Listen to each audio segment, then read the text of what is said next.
महाबळेश्वरच्या वेण्णा तलावाजवळ पर्यटकांचे आकर्षण असणाऱ्या घोडे सफारीमुळे महाबळेश्वर पाचगणीला पाणीपुरवठा करणाऱ्या वेण्णा लेक तलावात घोड्यांची विष्ठा जात असल्यानं महाबळेश्वरमध्ये वर्षानुवर्ष रोगराई पसरवत असल्याचं एका अभ्यासातून समोर आलंय।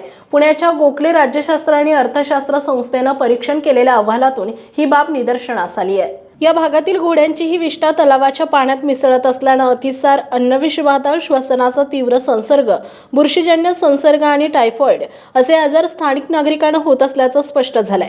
महाबळेश्वरमध्ये येणारे पर्यटक हे वेण्णा लेक भागात घोडे सफारीचा आनंद घेत असतात। मात्र या घोड्यांमुळे सध्या महाबळेश्वर आणि पाचगणी भागात एक समस्या निर्माण झाली आहे। या भागातील महाबळेश्वर पाचगणी भागात पर्यटकांना अतिसार, अन्नविषबाधा, श्वसनाचा तीव्र संसर्ग, घोड्यांची विष्ठा पिण्याच्या पाण्याच्या स्रोतात मिसळत असल्यानं या भागातील नागरिकांच्या पोटात जाऊन गंभीर आजार होत असल्याचं दिसून आलंय। महाबळेश्वर आणि पाचगणी परिसराला पाणीपुरवठा करणाऱ्या वेण्णा लेकच्या पाण्यात ई कॉईल आणि कॉलिफॉर्म बॅक्टेरिया हे संसर्गजन्य विषाणू सापडल्याचं समोर आलंय। राजमुद्रा न्यूजसाठी प्रतिनिधी सचिन साप्ते, सातारा।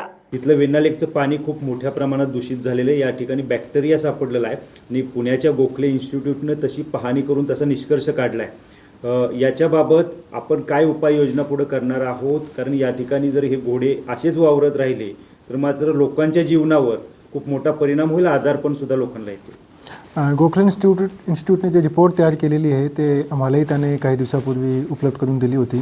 ते रिपोर्ट आम्ही पाहिलेली आहे। त्याच्यामध्ये त्याचे रिपोर्टचा निष्कर्ष आहे की तिथले जे स्थानिक लोकांचा जे व्यवसाय आहे घोड्यावर, ते वेण्णा लेकचे जवळ ते करतात आणि त्याच्यामुळे त्याचं जे वेस्टेज आहे त्या वेस्टेजमुळे वेण्णा लेकचं जे पाणी आहे त्याच्यामध्ये ई कोलाई आणि एक बॅक्टेरियम म्हणून एक हे असतो, त्याचा जे नसलाच पाहिजे पाण्यामध्ये, ते दोघंही त्या ठिकाणी सापडलेले आहे।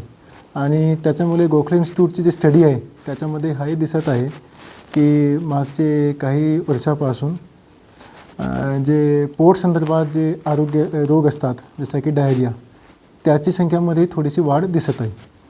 तर यामुळे मी तिथे जाऊन मग ते जे स्थानिक महाबळेश्वरमध्ये जाऊन त्याची तपासणी केलेली आहे। तशी परिस्थिती प्राथमिकने आम्हाला जाणवली। तर यासाठी उपाययोजना करणे गरजेचं आहे। त्यासाठी उपाययोजना याप्रमाणे करावं लागेल की तिथले जे स्थानिक लोकप्रतिनिधी आहेत त्याच्यासोबत समन्वय साधून त्याच्यासोबत चर्चा करून, कारण तिथले जे घोडेचालक आहे त्याच्या व्यवसायाचा पण विषय आहे, तर याला काय पद्धतीने रिहॅबिलिटेट करता येते की जवळ काही दुसरी ठिकाणी बघून जेणेकरून त्याच्या व्यवसायावर कुठल्याही प्रकारचा परिणाम होणार नाही आणि जे आपला वेण्णा लेक आहे त्यालाही परत स्वस्थ करण्यासाठी आपल्याला काही तंत्रज्ञान वापर करून करावा लागेल। हे दोघे गोष्टीचा विचार करून आम्ही प्रशासन म्हणून पुढचे काही दिवसामध्ये काहीतरी नियोजन करणार आहोत। वेण्णा लेकचा जो भाग आहे नेमकं पाणी कुठं कुठं पुरवठा केला जातो? मला जे प्राथमिक माहिती आहे त्याच्या अनुषंगाने वेण्णा लेकचा जे पाणी आहे ते आपण महाबळेश्वर नगर परिषद आणि पाचगणी नगर परिषदच्या लोकांना देतो आपण।